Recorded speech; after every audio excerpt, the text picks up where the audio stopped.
Gen Z what's our honorable president. Huyu ni president wetu. Ni confirmation tu. Si ni confirmation. Karibu sana Nakuru County and of the county of opportunities.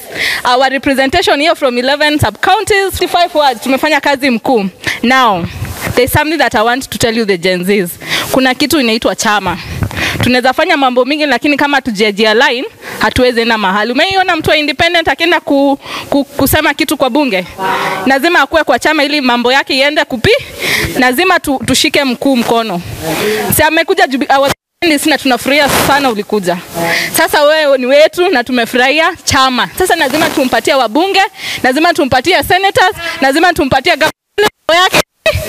Bila hivyo hataweza kufanya, na sisi tunataka afanye na sasa mkuu juu sasa wewe ndio wetu. We look up to you. Sasa lazima utupiganie hii chama. Watu wanatupiga sana huko. Lazima utusimamie because now you are creating a platform for us Gen Zs. In the next 10 years kuna mtu mwingine hapa atasimama kama Gen Z wakati huo. Tutengeneze hiyo njia ya chama.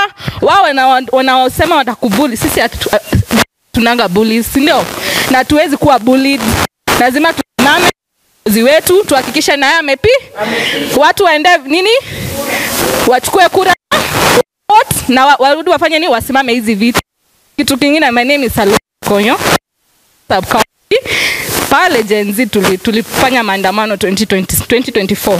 Some of us tulikuwa tukimbizwa na DCI because we were tired of the atrocities that were happening in this country. Sasa na utushike mkono pia mkuu. Bila wewe hatutatoboa, tutatoa huyu mtu. Wewe tu ndio hope yetu. Tungangane mpaka dhura. Asanteni sana. Viva Matiang'i, viva.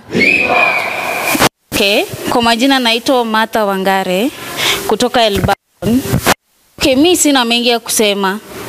I'm happy because Uhuru ametupea Matiang'i. As in Matiang'i? Tuko nyuma ya Matiang'i? For now mimi sisimami, niko behind DM. Molo tuna DM. Another thing, mimi kuna kitu nitasema initoke, kuna mbongo useme ikuto. There's one thing I never forgive this government for killing the Gen Zs. Hiyo sitaisahau. Mimi Matiang'i na kuomba. Hata najua na kuaminia utaingia. Hata upate mtu ana criticize. Just don't kill. Mimi sijailia for someone I didn't know until from last year. Peke yangu. Mpaka mtoto wangu aniuliza, "Mom, what's wrong?" Namwambia, "Baba, hii siwezi kukuambia. It's so hurting. It's so painful. Kindly Matiang'i." Hata tukitengeneza hii mambo mingi, mtu achane na watoto wa watu. Watoto wa watu achane nao. Ruto must go, by the way. Sina mengi ya kusema. Najua Matiang'i tunamwaminia. By the way, Uhuru haezi tupea mtu hivi. Hapa ametutepea wanaume bana. Alianza na DM, amemtengeneza, ameiva. Huyu ni Matiang'i. Wase Zaka kwa hapa. Hii si team hivi.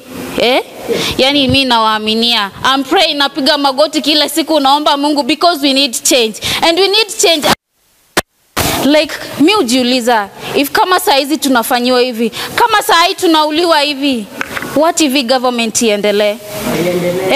Hapa si mambo pesa, hapa tunatumia, mimi nitatumia nguvu yangu, Mungu anipe nguvu, nitatumia nguvu yangu, akili zangu zenye.